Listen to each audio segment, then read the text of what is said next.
안녕하십니까. 오늘 가격이 다소 조정되고 있는 차트 움직임을 볼 수가 있습니다. 오후 들어서 점점 십자 캔들이 만들어지고 있는데요. 이렇게 되는 이유가 뭔지 아십니까? 바로 개미 지옥에 도달했기 때문입니다. 상장 이후에 약 일주일 정도 개미가 거의 1,000억 가까이 매입을 했었는데요. 그 개미 지옥 구간에 도달했기 때문에 이런 움직임을 보여주고 있다고 저는 분석을 하고 있습니다. 바로 차트를 보시면서 말씀을 드려보면요. 맨 좌측에 상장 당일이 되겠고요. 그 이래로 8일 동안, 여기까지가 8일입니다. 이 8일 동안 개인의 순매수가 거의 1,000억을 넘었습니다. 그러고 나서 여기서 이제 익절하기 시작했고요. 본인들 평단가가 왔는지 아니면 손절인지 익절인지 알 수는 없습니다만은 거의 개미들은 여기서부터 이제 매도하기 시작했고요. 그러고 나서부터는 지금 최근 3거래일 동안 기간이 매수를 하고 있는 상황입니다.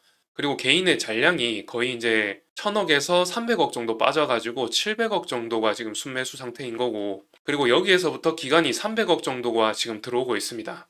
개인의 물량이 지금 받아지고 있는 것이죠. 그래서 이 3거래일 동안 300억 정도 기간의 순매수가 들어오면서 지금 양봉을 만들어가고 있는데요. 그러니까 여기서 상승 주체는 기간이라는 말씀을 드리는 거죠. 그런데 외국인은 계속 들락날락거리기만 하고 주요하게 매입을 하고 있지는 않습니다. 그래서 개인과 기간이 거의 힘겨루기를 하고 있다고 아시면 되겠고요. 그런데 개인이 700억 정도 남아있다고 말씀드렸죠. 그것의 평단가 매물대가 거의 이 선에 있습니다. 이 선에, 이 라인에 있고요. 그래서 지금 이 매물대 안에 기간이 지금 들어와 있는 상황이죠. 이때에도 이 지점을 돌파하지 못했고 그 상태로 이렇게 가격 반납이 이루어졌다가 다시금 이 부분을 돌파 시도하고 있는 상황이죠. 그래서 지금은 기간의 수급이 가장 중요하겠습니다. 기간이 이 지점을 돌파하는데 얼마나 수급이 쏠리는지 계속해서 보셔야 된다는 말씀 드리는 거고요. 기간이 여기서 돌파를 시도하다가 포기하고 매도세로 돌아선다면은 이 부분에서 다시 이제 가격 조정이 일어날 가능성이 높겠습니다. 그런 부분들을 수치적으로 한번 다시 보면요. 상장 당일부터 개인과 기관의 수급 동향을 한번 보시겠습니다. 보시면은 개인이 8거래일 동안 계속해서 순매수를 했었죠. 이때에도 물론 기관과 뭐 외국인이 순매수를 한 기간도 있습니다만은 여하튼 이렇게 가격을 끌어올리는 데에는 개인이 주요하게 가격을 끌어올렸다라고 보시면 되겠고요. 그 다음에 나머지 3거래일 동안 또 개인이 차익 실현을 했고, 그 다음 하락하는 첫 음봉과 두 번째 음봉, 이때 개인이 많이 매입을 했고요. 여기서 이 2거래일 동안 개인과 외국인이 많이 물량을 털어냈습니다.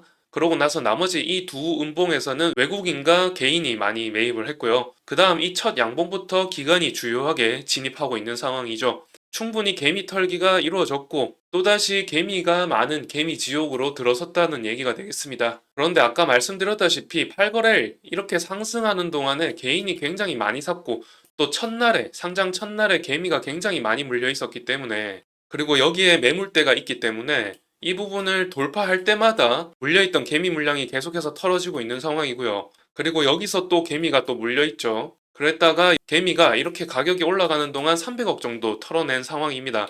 그러니까 나머지 700억은 이 위에 있다, 이렇게 아시면 되겠고, 이 부분에 물량을 소화하기 위해서 이렇게 십자선으로 계속해서 만들어지고 있는 모습을 나타내고 있습니다. 그리고 제가 이제 지난 영상에서 계속해서 말씀드려 왔지만은 하나인더스트리얼 솔루션즈가 PC 본더가 콜 테스트가 통과되지 못했다라고 확정됐다라면 기관이 절대 여기서 진입을 하지 않았을 겁니다. 그런데 기관이 이렇게 매수를 하고 있다는 것은 어느 정도 확정될 거라고 보고 이렇게 기대감으로 들어오는 걸로 볼 수가 있겠고요. 그런 부분을 감안을 한다면은 콜 테스트가 될 가능성이 좀 더 높지 않나 생각이 들고, 콜 테스트가 만약에 된다라고 하면은 말씀드렸다시피 시가총액 3조에서 5조 사이까지 좀 형성될 가능성이 높은데 지금 현재 시가총액이 2조 2천억입니다. 그런데 이 날짜의 고가를 한번 보게 되면 거의 5만 원이죠. 5만 원이면 지금부터 한 12% 올라간 상황이고요. 상장 첫날의 고가는 5만 4천 원 정도로 보면은 거의 3, 40% 올라간 가격입니다. 3, 40%면은 시총이 거의 3조란 말이죠. 지금 상장 첫날에 거의 시총 3조까지 갔단 말입니다. 그 말인즉슨 3조가 가장 큰 고비가 될 거라는 말이고요.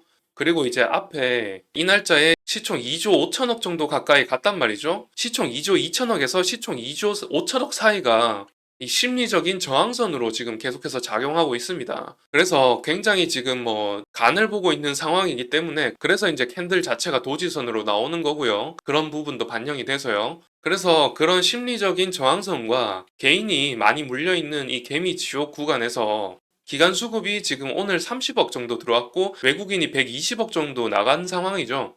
이런 상황 속에서 계속해서 가격을 끌어올릴 때마다 개인도 나갈 것이며 외국인은 또 어떻게 포지션을 잡을지 알 수가 없는 상황이다 보니까 기관 자체가 지금 가격을 끌어올리기 힘든 상황이긴 합니다. 그런 점에서 좀 주의하셔야 되는 구간입니다. 한 번 더 조정이 나올 수 있다는 말씀을 드리는 거죠. 그래도 요 며칠 계속해서 하나 인더스트리얼 같은 경우는 뭐 수시로 만 주 이상씩 계속해서 터지고 있기 때문에 꽤나 이제 시장에서 주목받고 있는 종목이기는 하니까 뭐 수급 자체가 마르지 않고 계속해서 활발하게 이루어지고 있으니까 뭐 어떻게 해서든 이 구간을 좀 뚫지 않을까 싶은데요. 여하튼 한 번 더 조정이 나올 수 있다는 부분은 좀 감안을 하시고 투자 계획을 세우셔야겠습니다. 그러면 오늘의 영상은 여기서 이제 마무리하도록 할 건데요. 지금 미국의 경제 지표가 좀 잘 나오고 있습니다. 금리 인하가 안 될 수도 있겠다는 우려가 나오고 있는데 미국 대선 전으로 해가지고 또 역사적으로 미국 대선이 끝나면은 급락했던 이력들도 좀 있으니까요. 그런 부분들 좀 감안을 하셔가지고 현금 비중을 좀 늘리시길 바라고요. 그리고 경제 지표가 너무 좋게 나오다 보니까 고환율, 고금리 이런 상황이죠. 이런 상황에는 외국인 수급이 들어오기 힘듭니다. 외국인이 선별적으로 들어오고 이런 신규 종목에 굳이 위험 부담을 안고 올 이유가 없습니다. 왜냐하면 환차손 때문이죠. 환율이 내려가면은 달러 기준에서 이제 외국인들 달러 기준에서 환손실이 발생을 합니다. 그런 점에서 수익률을 극대화시키기 위해서 환손실을 보면서까지 들어오는 거기 때문에 이런 종목에 굳이 들어올 이유가 없죠. 안전하게 수익률을 벌어갈 수 있는 그런 종목으로 쏠리겠죠. 그런 부분들 좀 주의하셔야 되고 한동안은 사실 11월 6일 날 대선 발표가 나올 텐데 그때까지는 좀 사리는 것도 한 방법이 되겠습니다. 여하튼 이번 영상은 이렇게 마치도록 하고요. 영상이 좋으셨다면 좋아요와 구독 부탁드리겠습니다. 다음 영상도 기대해 주시기 바랍니다. 감사합니다.